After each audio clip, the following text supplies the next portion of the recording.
Bum bum bum bum bum bum bum bum bum bum bum bum. The Peter Dislike Show. Bum bum bum bum bum bum bum. Well, once again in 2023, central banks are buying gold again, and gold hit a new all-time high this past month. I think it was up to 2150. China has about quadrupled their gold holdings since the Great Recession. And the funny thing is, what is China giving the rest of the world in return for the gold? Oftentimes, it's an actually useful metal, right? So I'm looking at the top countries for production of bismuth. China is number one. And for palladium, China is somewhere up there. Russia is number one for palladium. But China is probably amongst the top 10 countries. So think about that.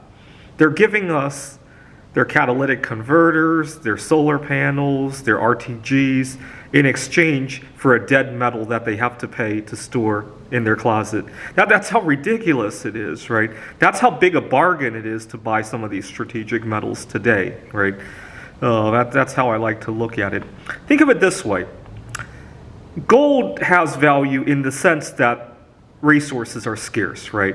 If you want oil, if you want human labor, you often have to pay either directly or indirectly gold for it, right? It's valuable because certain resources are scarce, right? Bismuth and palladium are just the other way around, right? They create the environment to make resources scarce, right? So whether you want to bet on gold or strategic metals really should depend on, do you think 30 years from now resources are going to be more scarce or less scarce than they are today? If you believe more scarce, then you would bet on gold, right? If you believe less so, then you ought to be betting on strategic metals, right?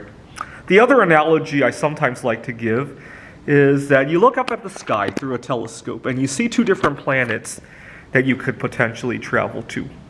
Now, one of these planets, as soon as you zoom in on it, it blinds your eyes because it's full of gold. The entire surface is just one giant golden sphere, and it's very reflective, obviously, and your eyes are completely singed by it, and you can tell it's 100% gold. And you think about going there, maybe we can bring the planet back home, but then we got to store it somewhere, right? Or you could look at another planet. It's full of mountains of bismuth crystals. It's got nuclear power on it. Maybe you can point a Geiger counter at it. Tick, tick, tick, tick, tick, tick, tick.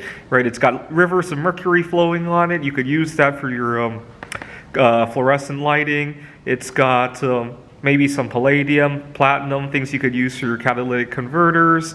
It's got some titanium on it, right? It's got maybe some... I'll let you think about some rare earth magnetic metals, right? You can see magnets jumping around the planet, right? And you only got enough money in the next 10 years to take one of these space missions. Which one do you think we as a society would be more inclined to take? This is the Peter Dislike Show. Bum bum bum bum bum bum bum bum bum bum bum bum. The Peter Dislike Show. Bum bum bum bum bum bum bum.